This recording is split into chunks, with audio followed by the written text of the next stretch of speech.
Good afternoon, everyone. My name is Tone Skartveit. Tone seems to be an IT name. We have another Tone here, and I have two colleagues with the same name. And I must say it has been with great interest. I've been listening to all the talks today. I won't pretend to be a security expert, because I'm not. I'm head of communication, and we're not talking about the network communication, we're talking about the people communication. I have learned that we need to be precise on that.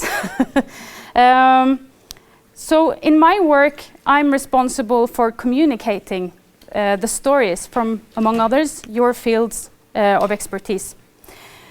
And I was a bit nervous, actually, about today, because I'm not a security expert, you guys are. I'm going to talk about culture. I might be doing some kicking, but when I heard both the first speaker, I can't remember her name, Kara? Yeah, she was talking about people. Sonia was talking about people, so I guess I'm not that far-fetched.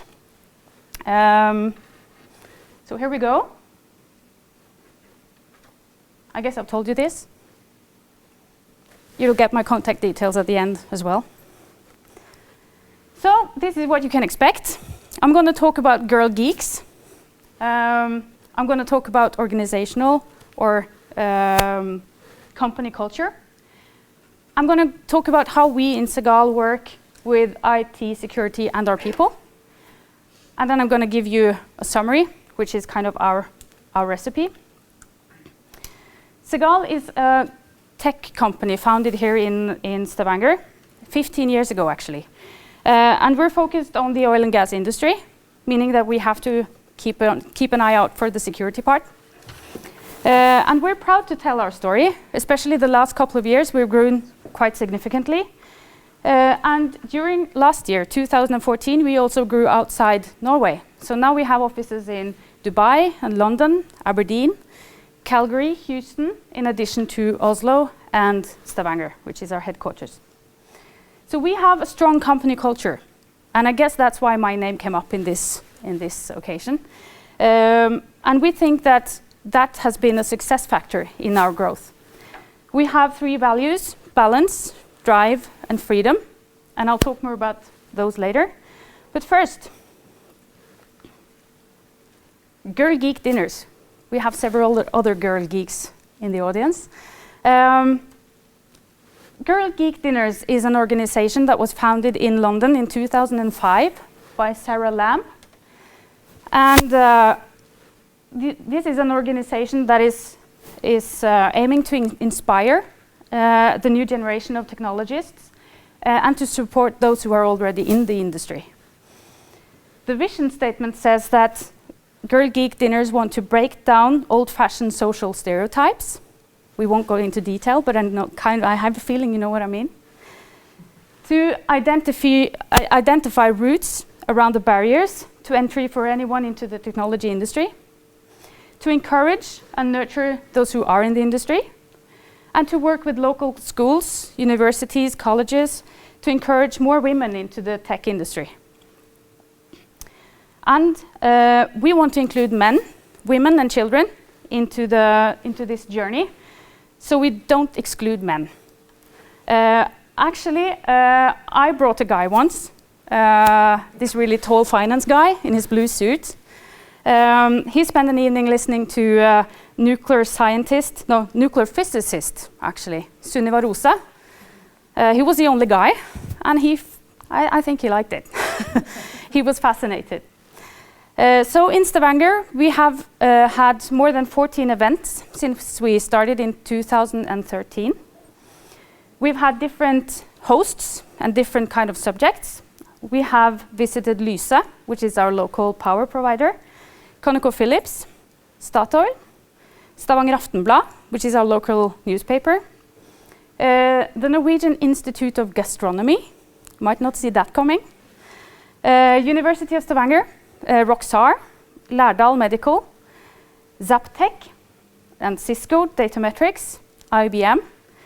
And actually tomorrow we have an event at Stavanger University Hospital, And I think there are a few seats left, maybe.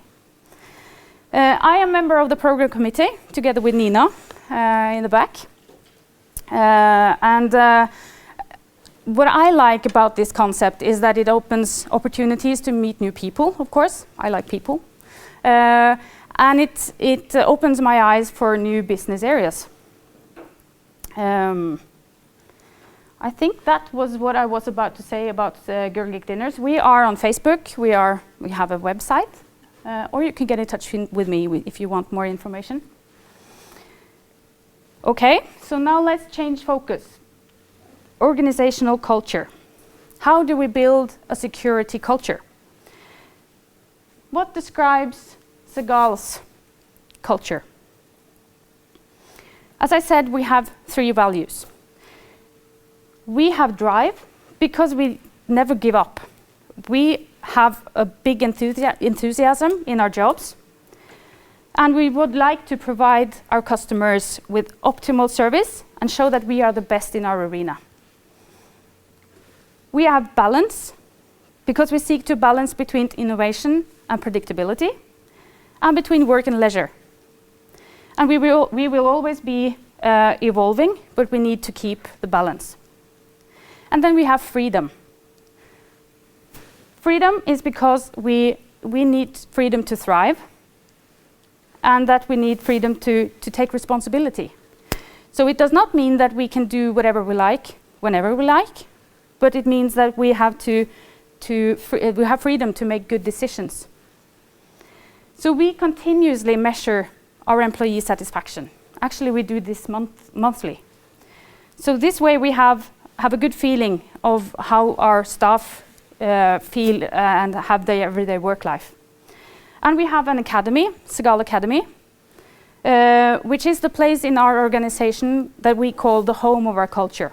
And this part is responsible for bringing the culture out to all parts of our global organization. And we believe in focusing on strengths. So we're strength-based. That means that we are focusing on what we're good at. We try to spark engagement and motivation by providing purpose, mastery, and autonomy. If you've read Daniel Pink, Drive, you can see that we're kind of inspired by him. And we believe that his words about control is right, because he says that control leads to compliance, but autonomy leads to engagement. And we have some important principles based on this.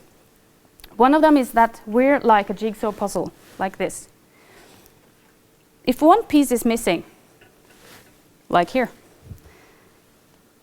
the picture is incomplete. And it doesn't matter who in our team that this piece is representing, because the picture is incomplete. We have, of course, like any company, different personalities and different personal characteristics in our team. And we think that these aspects are more important than competence, because we can develop competence over time. But these characteristics and personality traits, they're a bit more stable. And then there's this strange thing about perspective, because when you work in technology, things change all the time. But we work with a 50 years perspective, and we did that last year too. So it's not 49 years today, it's always 50 years. And that is because we believe that our products and solutions, they will change sooner rather than later. And our customers and employees and owners, they will also change over time. So at the core, there is our reputation and our culture. That is the 2 lasting aspects in Segal. And we try to keep focus on these in everything we do. We are a provider of IT and geoscience solutions to the global oil and gas industry. So, as I said, keeping our focus on security is a success factor. We need to make sure that we have policies and that we have procedures and that these are well known. But we also need to make sure that we communicate them in a manner that provides context that people understand. So I'm going to take you a little trip into our office and tell you a story. Because at work, I'm the blonde girl that asks the security manager if I could take a picture of his credit card. You're allowed to smile. That's kind of stupid. He turned me down, obviously. And the story is that we recently started to use Office 365. And when we launched the solution, we launched a new intranet. The decision or the naming contest of this intranet had just ended, and the decision fell on Pangea. Long story short, but we're, as I said, providing geoscience and IT solutions. So when we asked our people or our staff to come with proposals, one of our geologists, he suggested Pangea. Pangea is an ancient supercontinent that is now divided into the different continents that we know today. And this is well known amongst geologists. So that's a bit geeky. But it's also have some associations to the links between the continents after they've separated. So we found that a good name for our internet. So everything was perfect. The word had just gone out. Pangea was the winner. And I was summing around the office just to get a feeling on how the name was perceived. And then our security manager, Tor, some of you might know him, he came over with a credit card. And you know, this credit card was issued by a bank called Pangea. So I was just thrilled. And it was orange, like this, our orange color. I was just thrilled. So my first thought as a communicator was share. So I asked Tor, can I have a picture? And he looked at me with this surprised face. No, you can't. No surprise, in 2005, you know that you're not supposed to compromise your credit card details. You don't want to be a part of the statistics Kara showed us earlier. And I was a bit embarrassed. First, because of course Tor was surprised. It was not a good thing to ask about. And also I happened to ask the question in the part of our office that the network team with Lena and all the other security experts sat. So I was kind of exposed. So I was a bit embarrassed, and I sat down at my desk and opened my email, and after a while I received an email from Tor with a picture.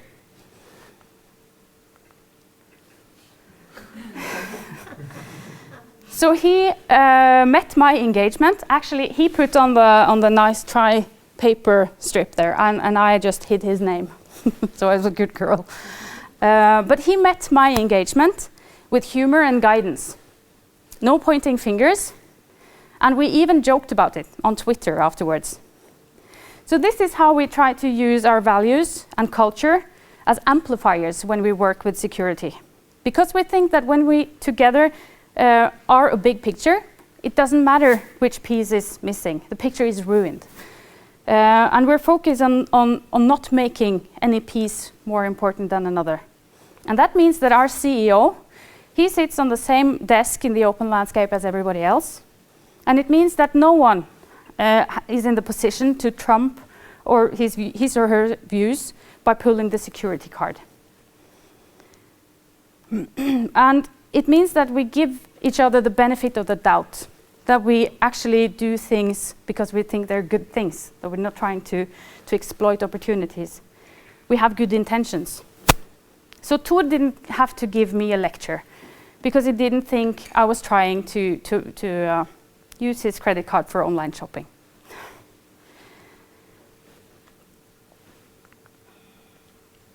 I don't know about you, but when I leave my kids home alone, we have some rules.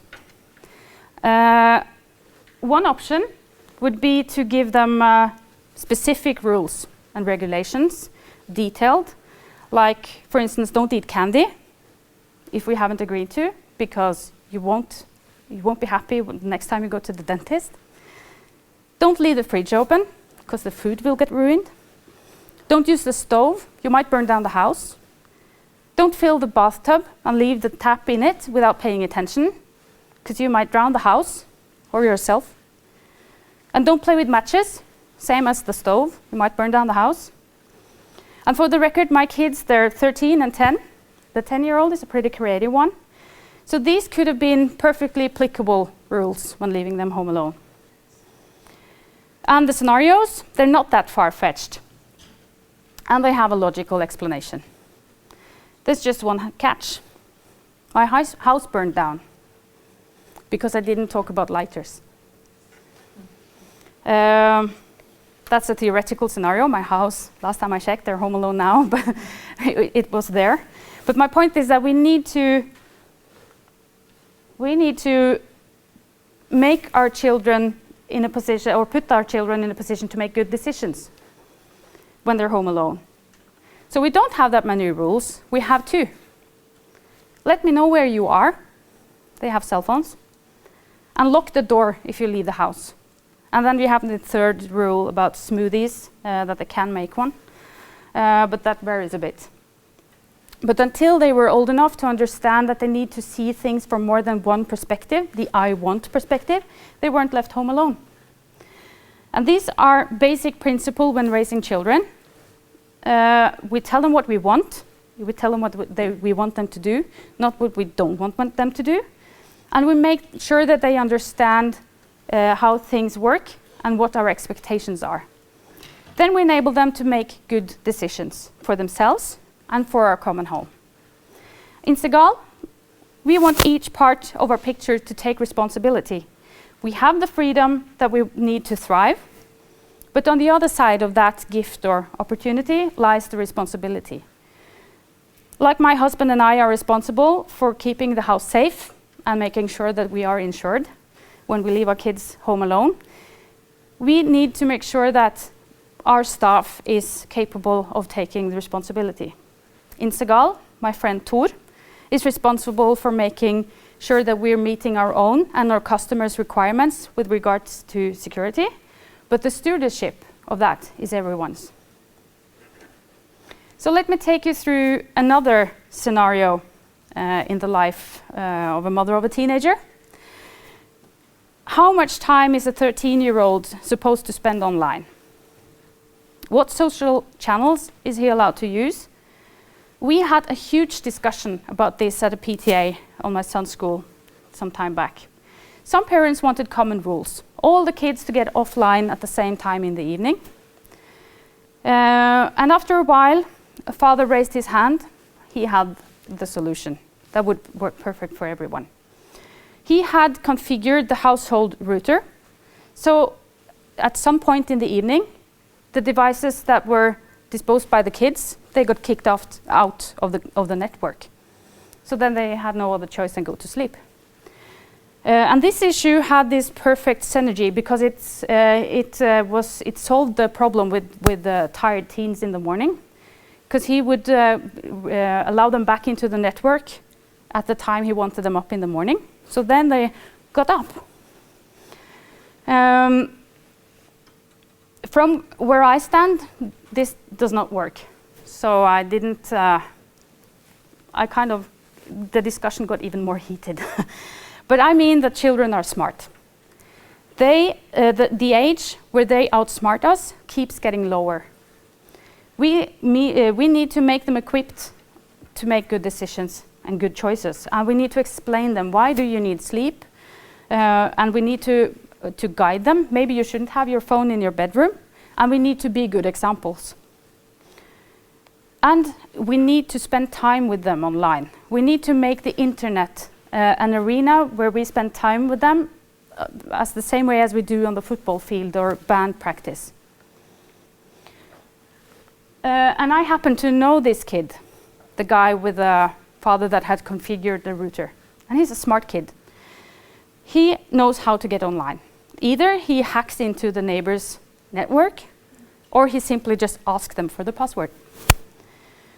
So taking away the opportunity for him to use your network, the network you control, to make sure that you're in control, is actually quite counterproductive. you lose control.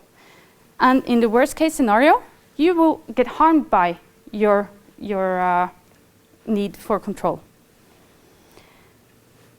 So this is kind of a way of reminding you of the torch in the bed in the evening.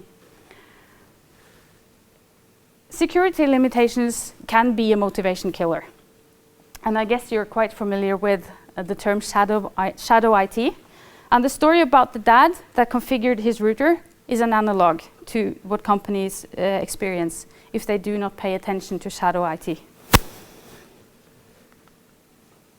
This graph shows that there's a gap in the expectations to technology between what IT expects and what the customers expect and what the end user expects.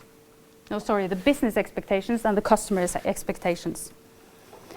Our employees in Segal actually covers two of these because they're developing the solutions as the IT guy, and they're end users of these solutions. So they have first-hand experience with this gap. So can we mend this gap by using culture? Probably not with culture alone, but from my point of view, culture can play an important role. As I said, we have 3 parameters that drive motivation in this circle: purpose, mastery, and autonomy. The employer, either it's a tech company or not, needs to provide solutions that meet the requirements and the demands of the organization to a reasonable extent.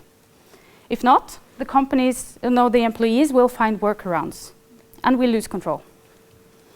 We need solutions that do not compromise security, and in Segal, one example is rolling out Office 365 for everyone in order to meet the need for flexibility and exploring new technology and working from anywhere. And we need our staff to understand the context, because by providing context, we provide purpose, and that drives motivation.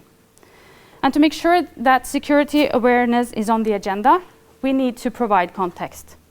Why is it a problem that you use Dropbox for your work files? Why is it a problem that you compromise the requirement of having a personal code on your cell phone? We need to answer those questions to make sure that everyone understands the context and that they see the bigger picture. Because they are, and I am, a small piece, but I can make a significant difference in both directions.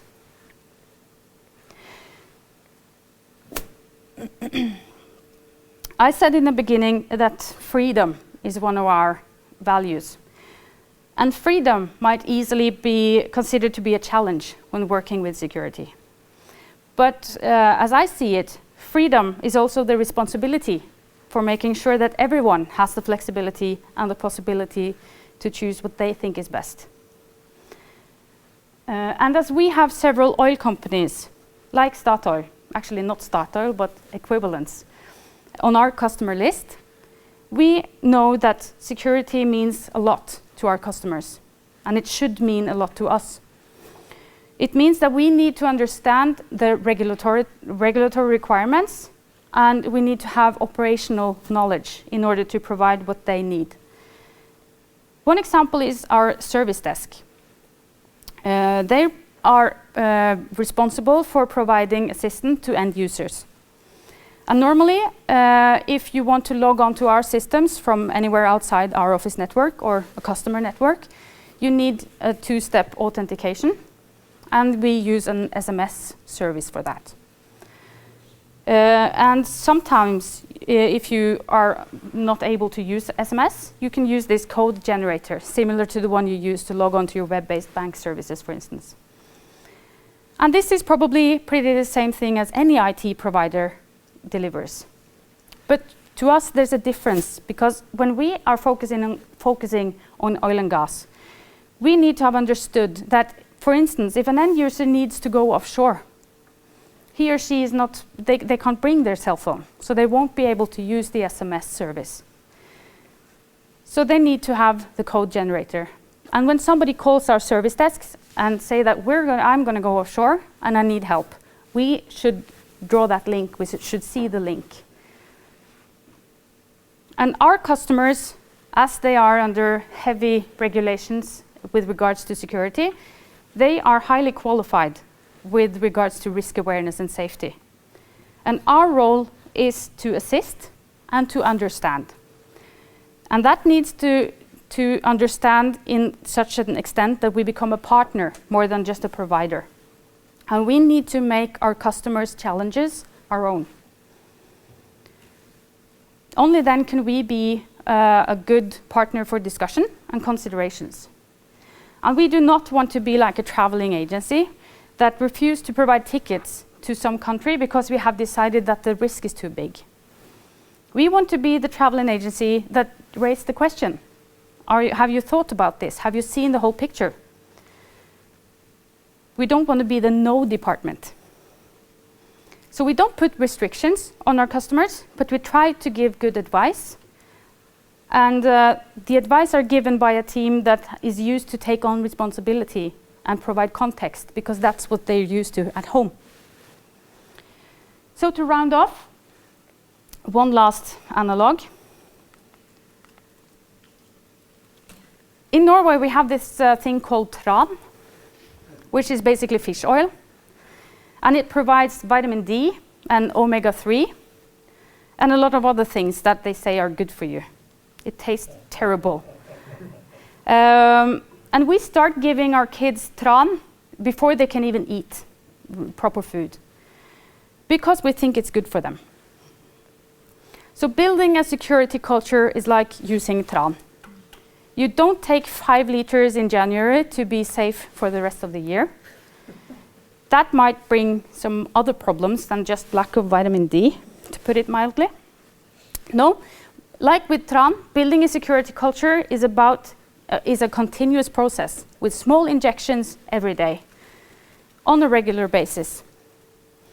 So in the summary on the webpage for this conference about this talk, it said how to get security awareness into the spinal cord of an organization. And we think that the best way of doing that is to make sure that we have a very conscious approach to what culture is in order to make security a part of it. So our recipe is use respect and humor, as we try to do in everything we communicate. Define rules and regulations that addresses the ability and responsibility in the organization and that they have been awarded to ensure good decisions. Acknowledge the threats, like for instance shadow IT, and meet them. And focus on motivation. Provide mastery, autonomy, and purpose. And treat our customers as our staff members by being a partner for advice and discussion, and by understanding their challenges. So with that, I would like to thank you for your attention. And if you need to get in touch with me or want to get in touch with me, you find my details below.